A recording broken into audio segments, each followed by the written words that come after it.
Come on, move! Aren't you supposed to protect the Queen? That's what he shouted, loud enough for the whole courtyard to hear. An entitled boy, mocking the ceremony, crossing the rope line, and pouring soda all over the guard's boots like it was some kind of joke. His parents didn't stop him, just waved it off, said, "He's just a kid." He filmed it too, smirking, waiting for likes. The Royal Guard had had enough and eventually broke protocol and humbled that boy in a way he'll never forget. Before we reveal what the Guard did next, drop a comment telling us where in the world you're watching from. And make sure you're subscribed to the channel. Because what happens next, you won't believe. The summer heat was brutal by 11 a.m. and the crowds outside Buckingham Palace were packed tight. Everyone sweating, kids cranky, phones out, waiting for the ceremony to start. That's when the Hartfield family appeared, and you could spot them instantly. Classic American tourists, dad in his polo and khakis, mum waving a guidebook around, and their kid, well, their kid was something else. Max Hartfield, 11 years old, wearing gear that probably cost more than most people's rent. Designer sneakers, neon hoodie, massive wireless headphones that weren't even plugged into anything. Richard was doing business calls, despite being on vacation, phone glued to his ear. His wife Danielle looked like she was already regretting this trip, fanning herself with the guidebook while scrolling Instagram. Max was dragging his feet like someone was forcing him through mud. "This is so stupid," he groaned loud enough for half the crowd to hear. "I thought we were going to see the actual crown jewels." A few people turned to look. An elderly British couple raised their eyebrows. A Japanese woman with a toddler stepped away from them. "We will see them, sweetheart," Danielle said, clearly exhausted by his complaints. "This is tradition." Max rolled his eyes hard. "Tradition is boring. They're just going to march around like robots, right?" He had that particular brand of arrogance that comes from never being told no in his entire life. "My phone's at like 12%, he whined. "What am I even supposed to film this with?" "You have a backup charger," his mum said, clearly trying to keep her voice down. "Maybe just try enjoying the moment for once." That got a snort out of him. Enjoy standing in the sun while people pretend to be soldiers? That's when his dad finally looked up from his phone call. "Watch it," he said. But it was one of those weak parental warnings that doesn't actually mean anything. Max just went back to scrolling through TikTok, muttering something about making a video with the hashtag #BritishLameGuard. Real charmer, this kid. The crowd started quieting down. Ceremony was about to start. Richard finally put his phone away. "All right, Max, just watch. You might learn something." Max yawned dramatically. "Yeah, like how not to blink for 10 minutes. Then the boots started. That rhythmic thump echoing off the palace walls. The Queen's Guard emerged in perfect formation. Red tunics, bearskin hats, rifles at exactly the right angle. Leading them was Lance Sergeant Daniel Kerr. 32 years old, 3 tours overseas, lost friends in combat. But to Max, he just looked like a life-sized action figure. "They look like nutcracker toys," Max said loudly. "Look at that tall one. He's frozen. I bet he blinks once every 10 minutes. A few tourists moved away from the family. "Hey!" he suddenly shouted toward the courtyard. "Yo, soldier man! Do you guys know karate or just marching?" Kerr didn't even twitch. The guy had dealt with drunk tourists and protesters. A mouthy kid was just Tuesday for him. Max pulled out his phone to start filming. Bet he's got AirPods under that hat, like, "I'm guarding the Queen but vibing to Drake." He was adding some stupid voiceover. "Live from London, Buckingham Barbie dolls." His mum tried to intervene. "Max, that's enough." "Mum, relax. Everyone else is filming. I'm just having fun." Kerr was tracking every word without moving his head. This kid was definitely on his radar now. 2 tourists in front looked back with disgust.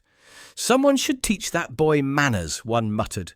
Richard heard that. "It's fine, he's just curious. Americans don't have all these rituals." Max kept filming, getting bolder. Look at this dude. If I wave in his face, would he move? What counts as an emergency if the Queen's Wi-Fi goes down?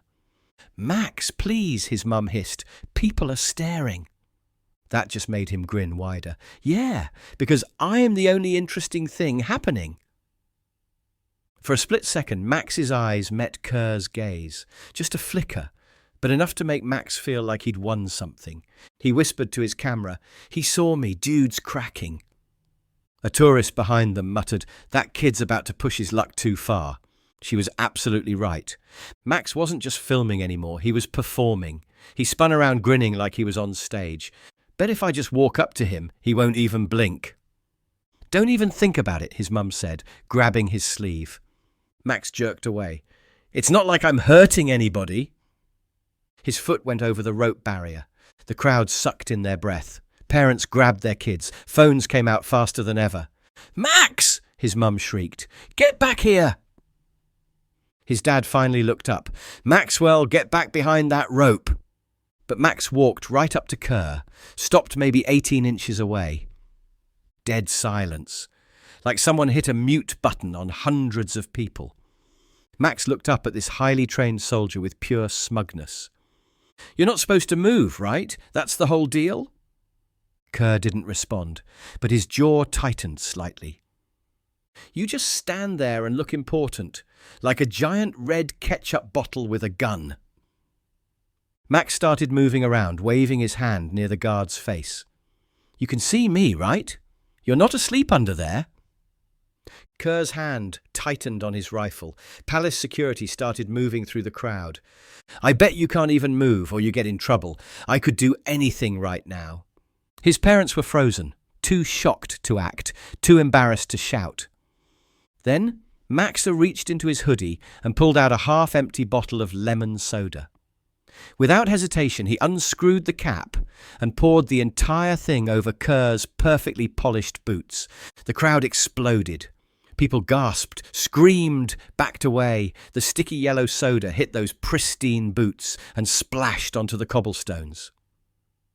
An older tourist clutched her chest. This elderly guy with military medals just shook his head. Through all of this, Kerr didn't move, but something had changed.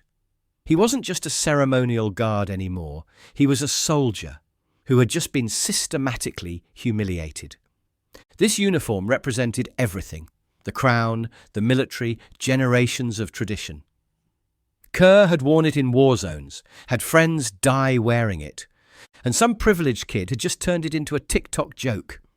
Security was already moving. Radio chatter started. Phones recorded everything. Max had crossed a line, obliterated it. Palace Inspector Olivia Trent appeared like she'd materialized from thin air. Navy blazer, royal crest, the kind of presence that made everyone step aside.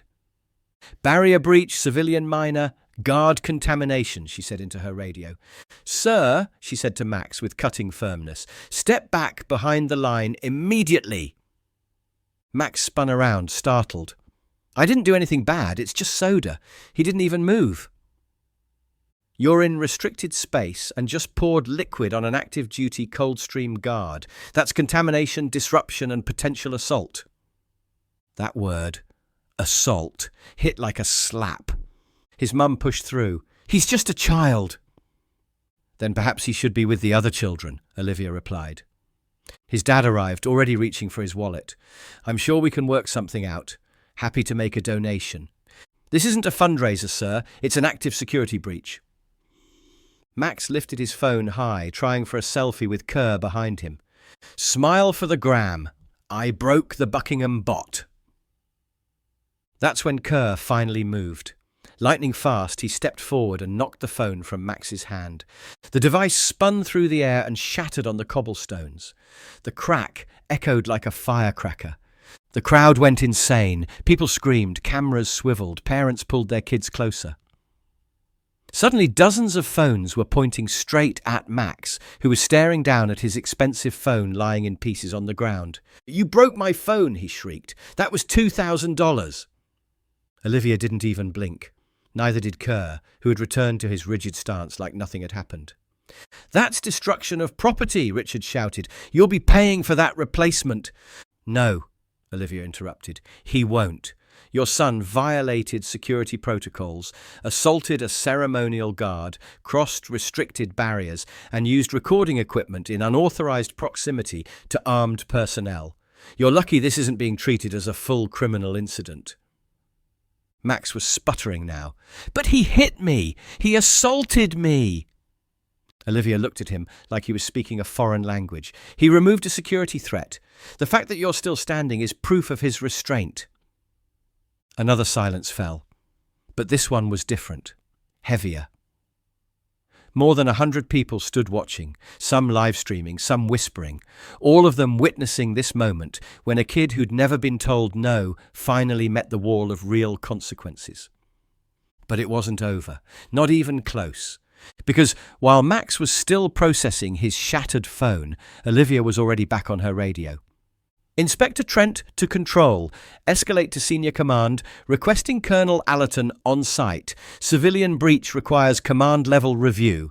She turned back to the Hartfields. "You're going to need to stay right here." And for the first time since this whole mess started, nobody argued. Because now it wasn't just about a broken phone or a disrupted ceremony. The Crown was involved. And the Crown doesn't mess around. The whole atmosphere of the courtyard shifted after that radio call. What had been a tourist attraction turned into something that felt official, serious. The kind of serious that makes your stomach drop, even if you're just watching. The crowd was still there, but everyone had gone quiet. Phones stayed out, but people's hands were shaking. You could feel this collective understanding that something historic was happening, and nobody wanted to miss it. Then came the sound that changes everything, the metallic thunk of heavy doors opening from deep inside the palace complex. Colonel Geoffrey Allerton emerged from the inner gates like something out of a movie. Tall, broad-shouldered, wearing this dark green service coat with ceremonial braiding that practically glowed in the sunlight. Silver crown insignia on his shoulders caught the light as he walked. This guy didn't need to raise his voice or hurry. Everything about him commanded immediate respect. The guards on duty somehow managed to stand even straighter when he appeared. His boots hit the cobblestones with this rhythmic precision as he approached, flanked by 2 aides and some official-looking woman who was already on her phone with what I heard was the Home Office. Inspector Trent snapped to attention. "Sir, civilian miner breached perimeter, poured beverage on ceremonial guard, then attempted unauthorized digital recording." The colonel took his time looking Max over. Sweaty hoodie, red face, tears starting to form but not quite falling yet. Then he turned to Sergeant Kerr, still standing at attention with soda stains on his boots. "Sergeant," Allerton said simply. "Sir," Kerr responded immediately. "Subject entered restricted zone, approached within close proximity, poured liquid on uniform, and mocked formation. Maintained position until recording device was raised in immediate vicinity. Deemed removal of device necessary for security." "Physical contact beyond that?" "No, sir." Allerton nodded once. "Stand at ease." For the first time since the ceremony started, Kerr shifted his stance slightly. You could almost see him relax a fraction. Max's voice cracked when he spoke. "Are you guys seriously doing this? I didn't hurt anybody. It was just a prank." "This is not a place for pranks," Allerton said, and his voice carried the kind of authority that comes from sending soldiers into combat. "This isn't Disneyland. This isn't your family's backyard. This is an active military installation on sovereign British territory under international observation. What you did was deliberate assault on a serving member of the Crown's forces." The kid's mouth opened, but nothing came out. Richard finally stepped up. "Look, he's a child. He didn't understand what he was doing. Surely we can handle this like adults." Colonel Allerton turned to face him directly. "Your son seems incapable of behaving like one. Are you aware that pouring a substance on a member of the guard constitutes ceremonial assault under our regulations?" "That's ridiculous." What's ridiculous, Mr. Hartfield, is your son treating centuries of military tradition like content for social media. Olivia's radio crackled again. Control to Trent. US Embassy, London monitoring live feeds, requesting diplomatic coordination. She relayed the message to Allerton, who nodded grimly. Notify them that the minor in question will not be released from these premises without full review by military command and legal advisers. Richard's face went white. You're detaining us? I'm placing your son under temporary hold pending consultation with embassy representatives and youth services under Article 9 of the Military Civilian Concord. You're not under arrest, but you are not free to leave. Max's mum grabbed his shoulders. He's scared. He didn't know what he was doing.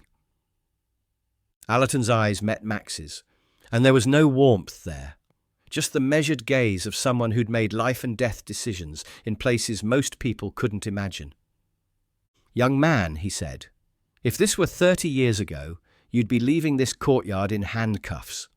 The only reason you're not is because we still believe in education over incarceration.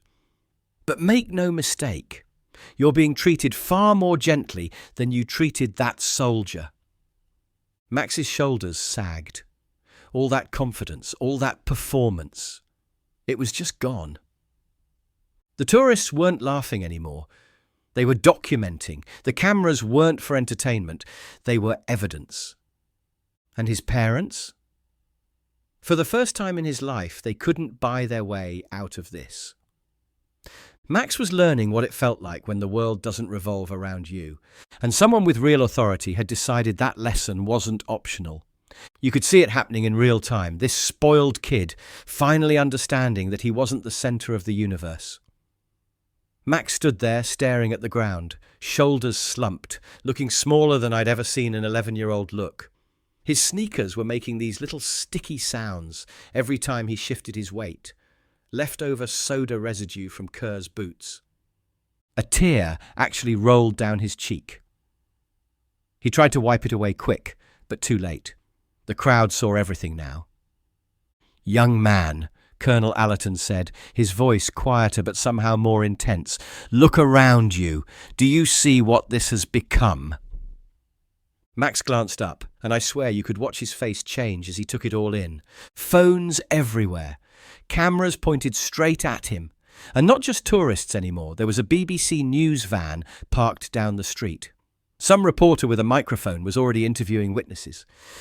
Poured the whole bottle right onto his boots, this woman was saying. Absolutely disgraceful. My father served in Korea.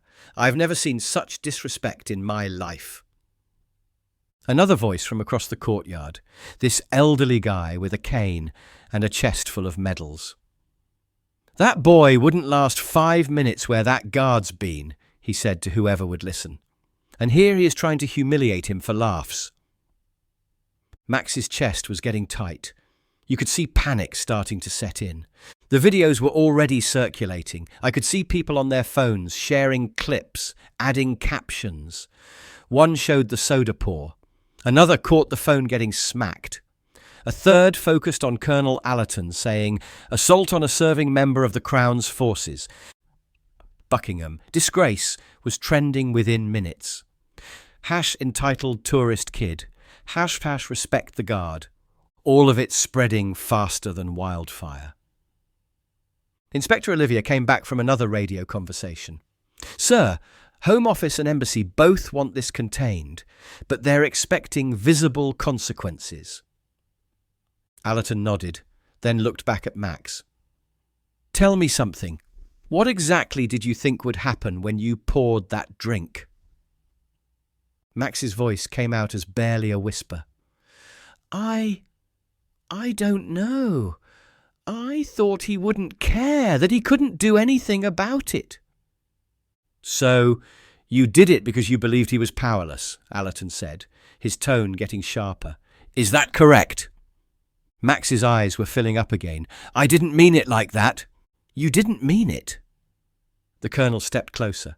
You entered another sovereign nation's ceremonial space, desecrated a uniform, humiliated a soldier in front of his peers, poured soda on a man you knew couldn't respond, then tried to broadcast it to the world. What part of that wasn't intentional? Max looked desperately at his dad, but Richard was staring at his phone. The embassy liaison had just texted. Media requests flooding in. Recommend full cooperation. This is damage control now. Allerton turned to Olivia. Initiate temporary detention protocols. Contact youth services. We'll hold him under Article 9 until resolution. Wait, detention? Max's voice cracked. You're arresting me? No, Olivia said calmly. We're giving you something much rarer than punishment. We're giving you a chance to understand what you've done. The words just hung there in the air. And for the first time since this whole thing started, Max didn't have a comeback. Didn't shout, didn't reach for his phone, mostly because it was lying in pieces on the ground. He just looked small. Smaller than any kid should have to look. Because the likes and followers and social media points, none of that mattered now. The camera couldn't protect him anymore. And that world that had always bent to accommodate his tantrums, it had finally learned to say no. A few hours later, things had calmed down enough to move inside. They had Max and his parents in this quiet administrative office, tucked away from the crowds and cameras. Simple room, wooden chairs, portraits of the royal family on the walls, British flag in the corner. For a kid who'd never been in real trouble before, it probably felt like being called to the principal's office times 1,000. Max was slumped in his chair, staring at his shoes. His parents were whispering back and forth, nervous energy radiating off them. Across the table sat Nora Levens, the embassy representative, sharp woman in a charcoal suit who looked like she'd handled international incidents before and wasn't particularly impressed by this one. Colonel Allerton stood by the window, hands behind his back. Inspector Olivia had her notepad out, fountain pen ready. We have no interest in destroying a child's future, Allerton began, looking directly at Max, but we also cannot ignore behaviour that insults the dignity of our military. He turned to Nora. The Crown has no desire to escalate this diplomatically. However, we require that appropriate lessons be learned. Nora nodded. The embassy supports a non-criminal resolution, provided there's meaningful accountability. What does that actually mean? Max's mum asked. Allerton gestured to Olivia, who slid a folder across the table. Official documents, letterheads, a sealed recommendation from the Ministry of Defence. We're proposing what we call educational intervention, Olivia explained. Your son won't be prosecuted, won't have a criminal record, but he will participate in a structured programme at Windsor Barracks. Richard looked alarmed. Military school? No, Olivia said firmly. Education. She laid out the details. 1 week, 7 days with Coldstream veterans at the barracks. No weapons training, no military discipline in the traditional sense, just exposure to the reality of service, to the men and women who dedicate their lives to something bigger than themselves.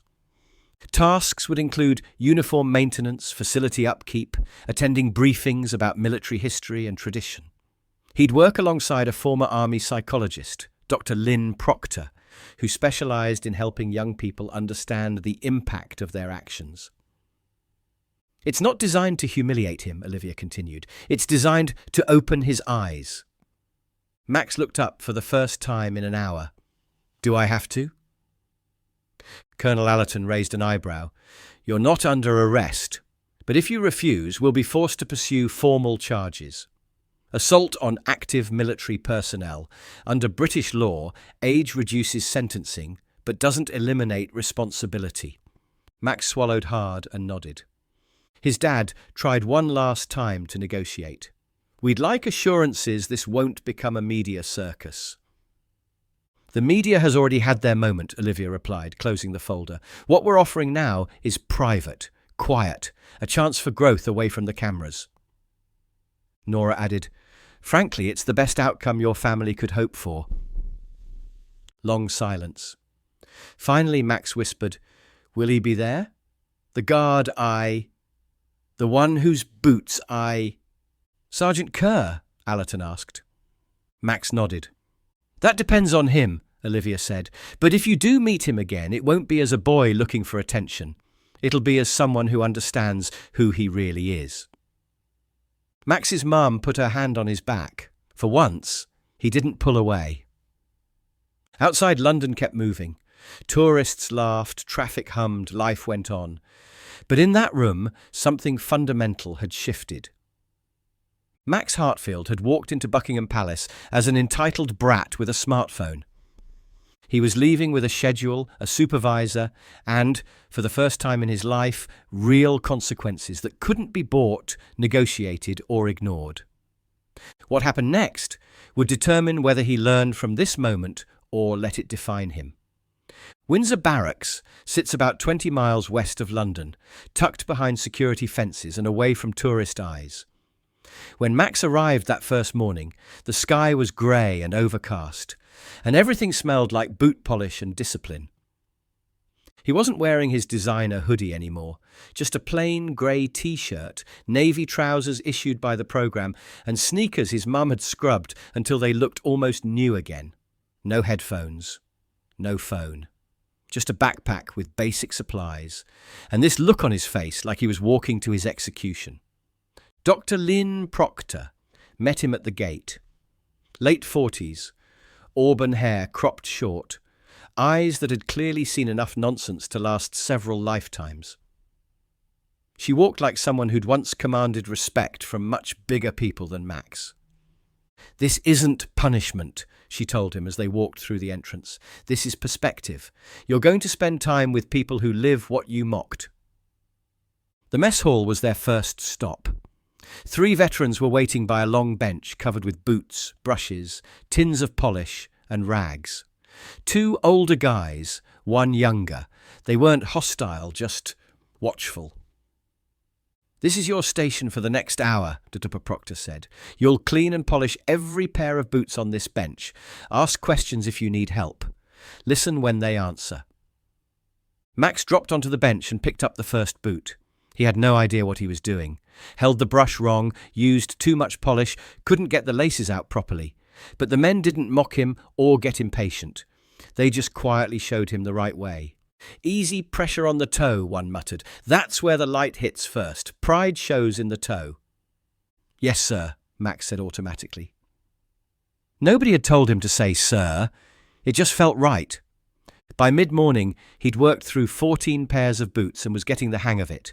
His fingertips were black with polish. His back ached from hunching over.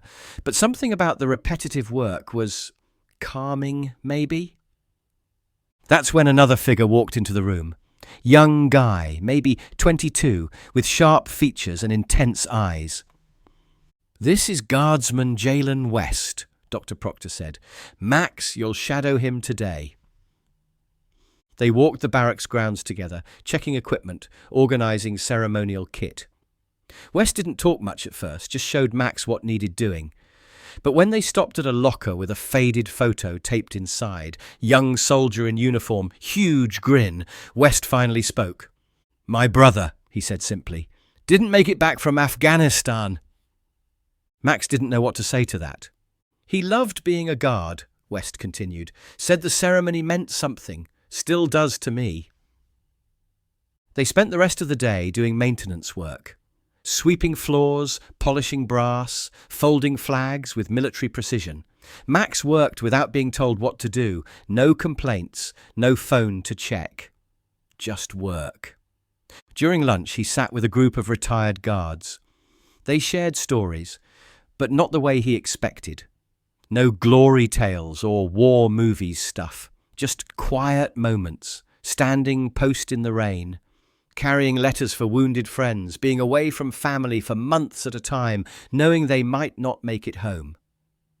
One old soldier leaned forward. You know what it means to stand perfectly still while people mock you? Max shook his head. Means you've decided your discipline is worth more than their approval. That night, lying in his narrow bunk, Max couldn't sleep. He kept thinking about Sergeant Kerr, how he'd stood there while Max poured soda on his boots, not moving, not reacting, just taking it. And Max started to understand something that had never occurred to him before. He hadn't just messed with some guy in a costume. He'd attacked someone who had chosen duty over comfort, service over safety, discipline over impulse. Someone who stood guard so other people could sleep peacefully. The week continued like that. Physical work, quiet conversations, stories that stuck with him. By the final day, Dr. Proctor noticed he'd gotten quieter. "You've changed," she observed during their last session. Max nodded. "I think I didn't understand what he was. I thought Sergeant Kerr was just there for show, like a mascot or something. And now?" Max looked down at his hands, still stained with polish, fingernails shorter from all the cleaning work. "Now I think he's someone I owe a lot more than just an apology." Dr. Proctor studied his face. "Then you're ready." "Ready for what?" She smiled just a little. "To face him." 2 days after Max finished his week at Windsor, they arranged the meeting, quietly. No cameras, no press, no crowds. Just a private courtyard inside the palace complex, cordoned off from tourists. Sergeant Daniel Kerr arrived alone, wearing civilian clothes, jeans, simple button-down shirt, jacket. Still carried himself with that military precision, but somehow seemed more human without the uniform. Max stood when he saw him approach, hands at his sides, nervous but determined. "Sergeant Kerr," he said quietly, "thank you for agreeing to meet me." Kerr nodded once, studying the boy's face. Max took a deep breath. "I know people have told me I should apologize, but I wanted to do it face to face. Because you weren't just wearing a costume that day, you were a person, and I treated you like you weren't." Kerr didn't respond immediately, just listened. "I didn't understand what standing there meant," Max continued, "or what you had to do to earn that uniform. But I've learned some things this week, and I know what I did was worse than rude. It was disrespectful to everything you represent." He paused and then added quietly, "I wouldn't blame you if you still hated me." Several seconds passed. Then Kerr stepped forward, expression unreadable, but somehow softer than Max remembered. "I don't hate you," Kerr said, his voice steady and calm. "You're a boy who made a serious mistake, but not every boy gets the chance or has the courage to face the man he wronged." Max looked down. "I'm sorry, not because I got caught, because I finally understand why it mattered." Another pause. Then, with the same precise movement he brought to everything, Kerr extended his hand. Max stared at it for a moment, then reached out and took it. The handshake wasn't long, wasn't dramatic, but it was real, firm, mutual respect between two people who had found their way to understanding. A few tourists watching from the distant fence took pictures, but nobody cheered or applauded, because even they could tell this wasn't a photo opportunity. This was two human beings, one shaped by service and sacrifice, the other changed by consequence, meeting at the exact place where respect lives. And for the first time in his life, Max Hartfield stood completely still and meant every second of it. Have you ever seen someone learn a hard lesson in public? Do you think Max got what he deserved, or was it too harsh? Let us know what you think in the comments. We read every single one. If you're new here, smash that like button and subscribe for more incredible stories like this one. Hit the bell so you never miss our daily uploads. And while you're here, check out another amazing Royal Guard story playing on your screen right now. See you tomorrow, same time, same place.